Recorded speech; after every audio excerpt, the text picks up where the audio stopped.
Үшінші есептің екінші қатары. Бос тұрған орындарға сәйкесінше тауып сандарын қою керекпіз. 1 дециметр осы мәндері шығу керек. 8 сантиметрге қосамыз. Неше сантиметрді 1 дециметр шығу үшін? 1 дециметрде 10 сантиметр 100 миллиметр бар. 1 сантиметрде 10 миллиметр. 1 метрде 10 дециметр. Олай болса, 1 дециметрде 10 сантиметр бар. 1 дециметрде 10 сантиметр. Теңдігінде 10 сантиметр шығу керек. Олай болса, 8-ге 2 сантиметрді қосқанда 1 дециметр жауабы шығады. 6 сантиметр қанша миллиметр қосқанда 1 дециметр шығады. 1 дециметрде 100 миллиметр бар. 6 сантиметрде 60 миллиметр. Өйткені 1 сантиметрде 10 миллиметр бар. Деметрді 10-ға өткенде 60 миллиметр. Миллиметрға айналдырып алдық. Енді 60 миллиметрге неше қосқанда 100 миллиметр шығады? Әрине 40 миллиметрді қоссақ 100 миллиметр, яғни ол 1 дециметр.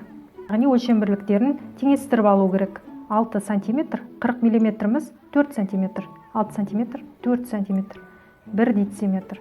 100 миллиметр. 100 дециметрге қанша сантиметр қосқанда 1 метр. Яғни 1 метрімізде 10 дециметр бар. Осы қанша сан шығатынын анықтау керек.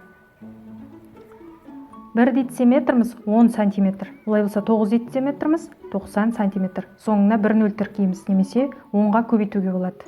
Ал енді 9 дециметрге 1 дециметр қосқанда 10 дециметр шығады.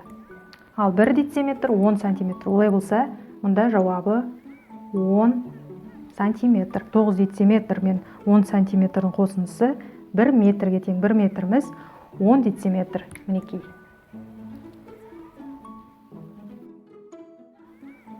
Алтыншы есепке ұқсастырып, мысалы ретінде 8 тоннаның 4-тен 1 бөлігі.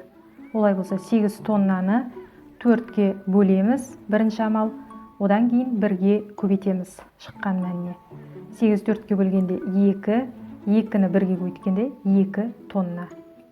Дәл осыған ұқсас 6-шы есепте 9 грамның 3-тен 1 бөлігі. 9 грамды 3-ке бөліп, одан шыққан санды 1-ге көбейтеміз. Қанша грамм екенін өлшем бірлігін жазуды ұмытпаймыз. Яғни санның, заттың бөлігін табу керек болса, бөлеміз. Ал егер барлығын табу керек болса, онда көбейтеміз. Бұл есепте тек қана бөлігін табу керекпіз.